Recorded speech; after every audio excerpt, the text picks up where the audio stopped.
Great. Okay, well, thank you again, Rita, for joining me today on this inspiring topic of pandemic positive. That's not typically two words that go together. So I feel blessed that you have written such an incredible presentation and thought it would be inspiring for not only myself, but anyone in our joint networks to hear from you. So before we get started, I know that you have quite a lengthy, what I'd call life pursuit resume. And I'd love for you just to introduce yourself in whatever way you see fit. But I know that we met again in the JV networking group for coaches, authors, and motivational speakers. So thanks for joining me today. I'd love for you to introduce yourself and we'll get started. All right. Well, thank you. I am delighted to be here.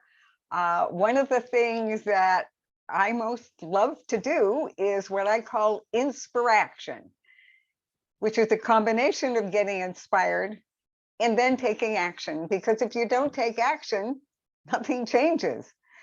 So that all began for me as a happily married mom of a cute little toddler when I was 30 years old. And during nap time one day, I went to the deck with the book, which was my favorite refuge, and read Helen Keller's words, life is either a daring adventure or nothing at all. And it was like you plug both feet into a 220 outlet. I just got such a surge of energy and I said, I'm going to live a life of adventure. And here I am, still adventuring. And the thing that I am most delighted about in this whole, pandemic world, and I heard last night that we can now fly on planes without masks. Woohoo! Yay! Spread the good news. Yes, indeed. So, pandemic positives, it's pretty clear to me, we don't get to experience anything on this physical plane unless we've got contrast, up, down, in, out, rich, poor, hungry, well satisfied, whatever they are. And so I got thinking about reflecting on something I heard many years ago: what we think about and talk about comes about. And I remembered that statement and went, what have we been thinking about and talking about for the last 2 years? We've been talking about death, dying, disease, feeling victimized, helpless, whatever. That's a whole bunch of negatives. And because we are in this physical environment, there has to be positives out of it. So I've asked a couple of groups where I spoke to write down what was hardest for them about the whole pandemic scene. And basically the major theme was being separated from people that I love. Mm-hmm. Having people that I love need my help and not being able to access them. So what can I do to make a positive out of that? And certainly one of the changes that I've instituted in my life, I have 2 sons and 4 grandkids who are all totally extraordinary, and I love them to pieces. They're in your family lineage. Absolutely. And my background is Irish Catholic, Yankee Stoic. Okay. Now, those traditions do not score long and strong for emotional effusiveness. Yes. Yes.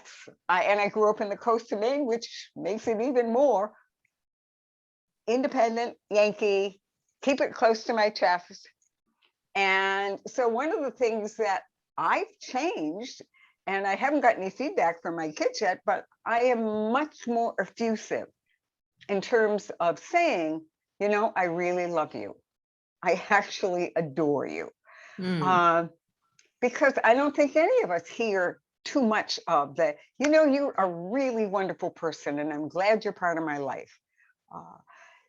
Many years ago, I was a nurse manager and observed that the only time colleague stepped up and said, you know, I really appreciate whatever about you, was if you were resigning or retiring. Oh, And, you know, the time of change and goodbye. Yes. right. And, you know, hey, I remember that day back in 19 whatever, and you came out and it was snowing and you cleaned my car off for me. Thank you so much for that. And it was just noticeable, that lack of affirmation of good work, and people were in general doing good work all day, every day. But I didn't see a whole lot of verbal acknowledgements. In fact, one time I was a speaker at one of the teaching hospitals in Greater Boston. And I would go into an institution before my speaking date and just sort of look around. And what I observed were all these Harvard educated folks bustling down the corridors with, you know, their white coats and their stethoscopes flapping, and their notebooks with these big important looks on their face. So I shared that at a nursing grants rounds. And there were probably 100 people in the room. And I said, you know, I noticed that nobody, or virtually nobody in those corridors, is smiling. So what if you decided to come to work every day and smile at everybody you met in the hallway? And somewhere in the back of the room, this voice called out, will I be smiling all day? And I'm standing there thinking, gee, that would be really awful, wouldn't it? So I think appreciating the people that I am interacting with and being is one of my takeaways from this pandemic experience. I can do more of that. I can be more forthcoming with my admiration. And don't we all want to be admired? I think it's kind of a human thing. It is. So another thing for me is I managed to sail through this pandemic, allegedly in the vulnerable group, because, hey, I'm an old woman, and those were the people who were seen as elderly and vulnerable. And I've been an exerciser all my life. And has that stood me in good stead through this? Last year, in the winter in Maine, I committed to hiking 5 miles a day from January 1st to March 21st. And that can be chilly up where you are. It can be chilly. Yes, it was snowy. And the idea was also to do as a fundraiser for a food bank that serves the entire state. Mm-hmm. Because no one can be healthy if they don't have enough food. Duh. You know? So, and I did that. It was a marvelous experience. And I know I have a bit of seasonal affective disorder, but getting outdoors and hiking every day all winter, I didn't have any seasonal affective disorder. I felt great all winter. So I was doing it again this year. We had a lot of ice this winter. And so the hiking was a lot of, I wore out one pair of those gripper things you put on the bottom of your boots. So I started January 1st. On February 15th, I hit a black ice patch and I landed hard on my bottom and smacked my head. There ended the hiking for the season, but I recovered very, very quickly. And, you know, so my recommendation, no matter what level of exercise people do or don't do, do more. Do more, move more. Move more. I once, in a book I wrote, made the comment that there's one way to tell the alive from the dead, and that's the people who are alive move more. When we're dead, we don't move. That is a major shift. Mm-hmm. So while we're alive, let's move more. And so right now, my goal for between now and March 15th, 2023, which is my birthday, is to run a marathon. Seems reasonable and inspirational. Yes. So, and it's interesting because in my past, I was in my mid 40s and I did the Hawaii Ironman. And people talk about, that's grueling is the word that comes up with it. I heard a speaker last November who is called the Iron Cowboy.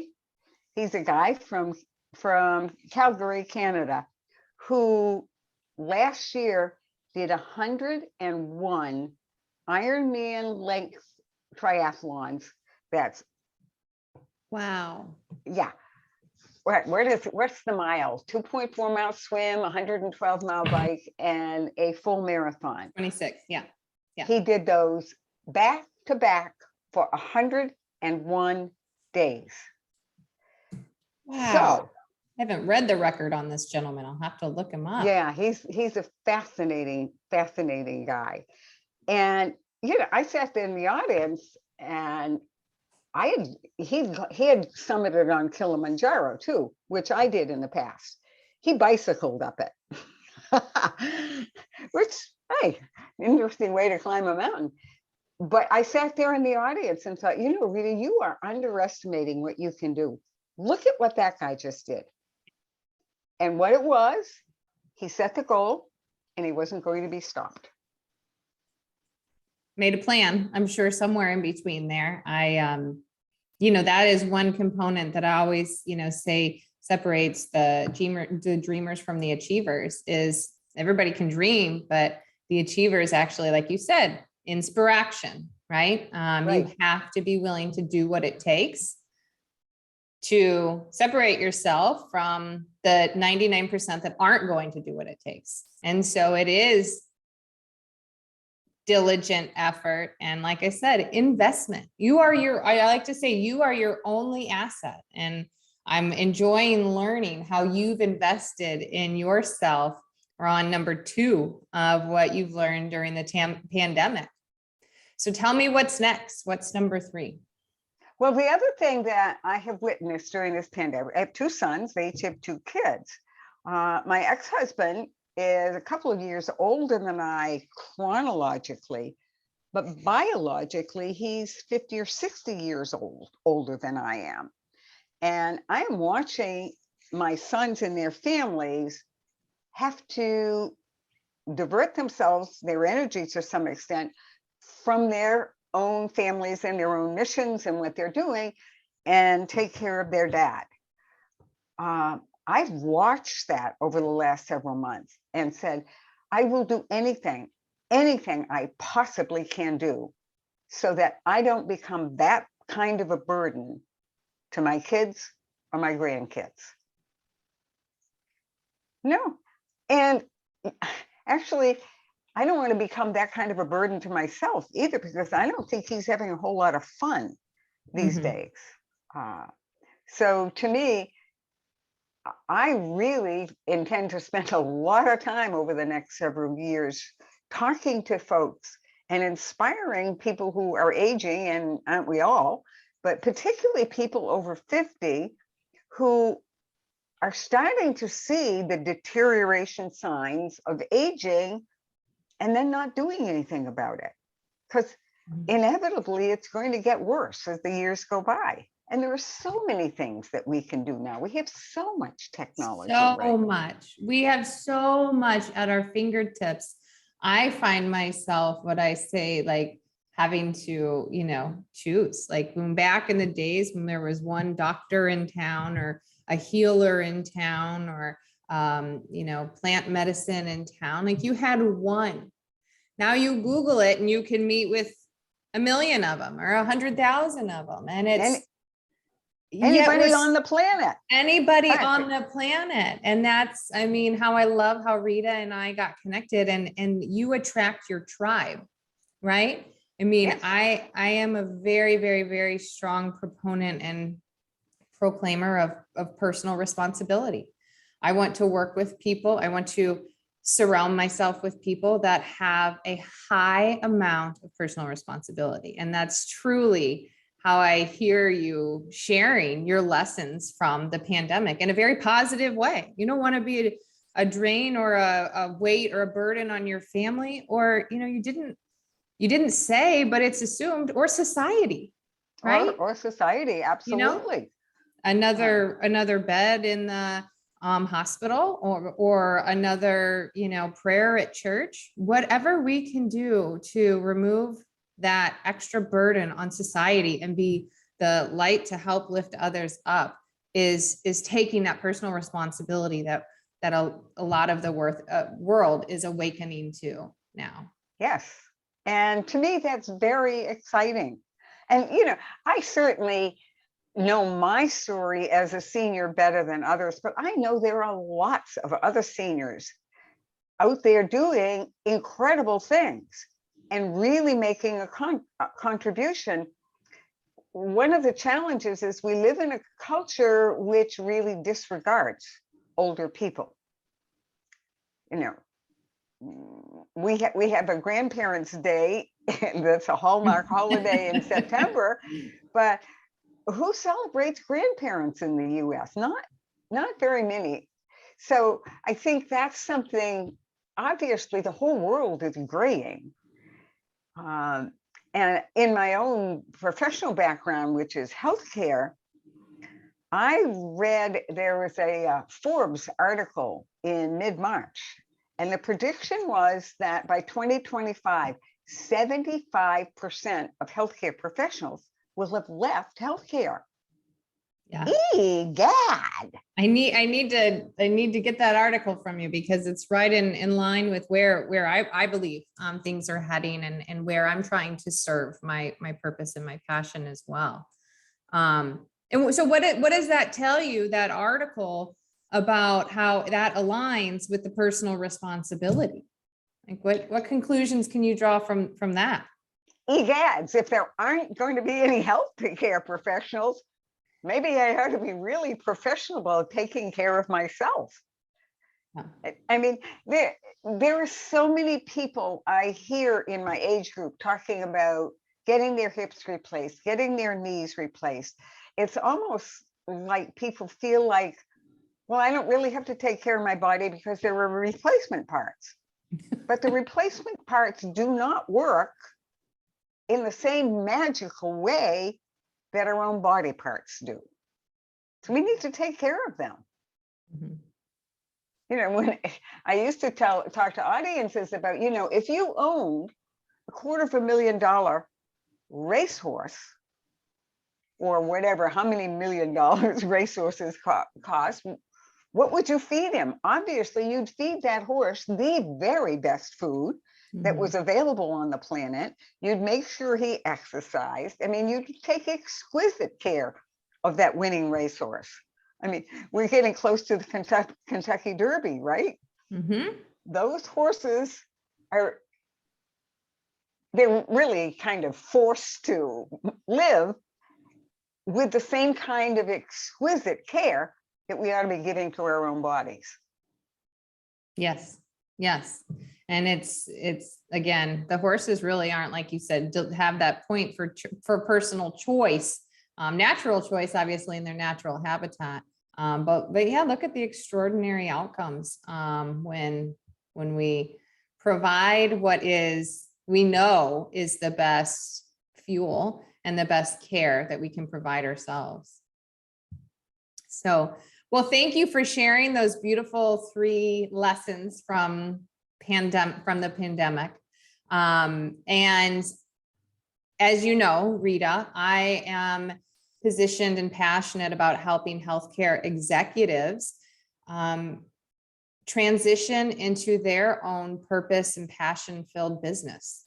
And so as an author, a nurse, somebody that's been in healthcare profession, as well as entrepreneurship, what advice or what perspective could you provide someone listening to this that may be going through that transition? I think at the bottom line, if they have a vision,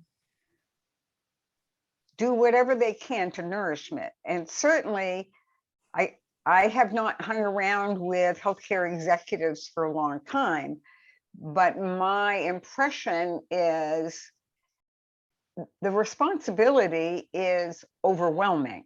Mm-hmm. And it's more than overwhelming right now. as we emerge from the pandemic and all of the controversy and stress that that's taken, I think people who are in positions of power, number one, need to take care of themselves physically, intellectually, emotionally, and spiritually. And if their employment situation precludes them being able to take care of themselves, then it's like putting the oxygen mask on yourself first, and then attending to somebody else. If I'm out there in the bay drowning, I want somebody who knows how to swim to come and help. So I think it's the idea of my first responsibility is to myself. And when you wire that in, then you'll find or create the opportunities to live a bigger mission. I love that.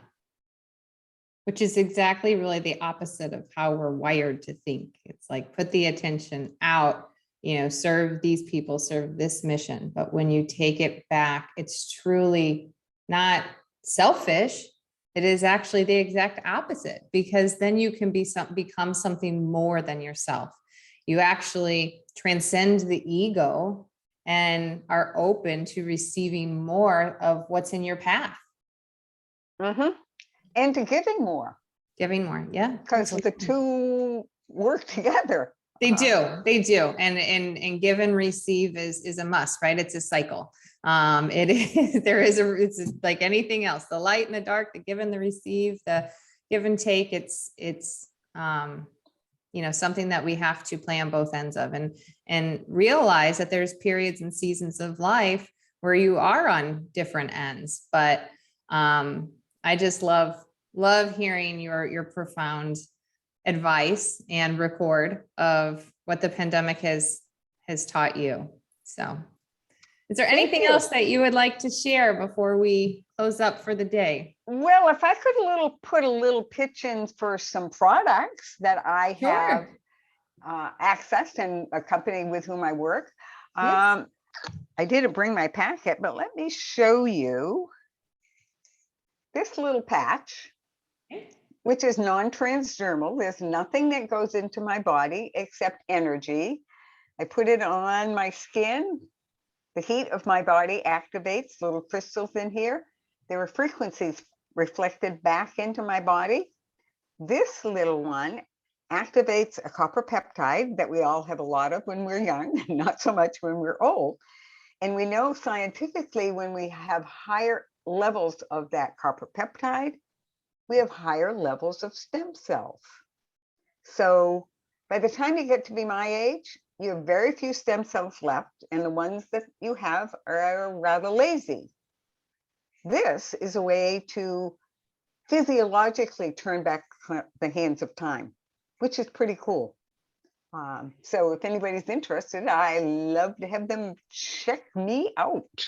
I will absolutely, share your website and share your products. And you are a walking, talking brand, and anyone that has really truly experienced those profound healings, that is our gifts to share with our network. So thank you for sharing that.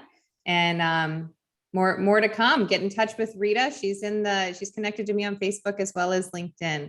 But thank you, Rita, and thank you. And your namaste on your back wall there, that is one of my favorite words. Wonderful. Well, yes, the world works in beautiful ways when we allow ourselves to receive it. So take care, Rita. Namaste. Take care, Kelly. Thank you so much.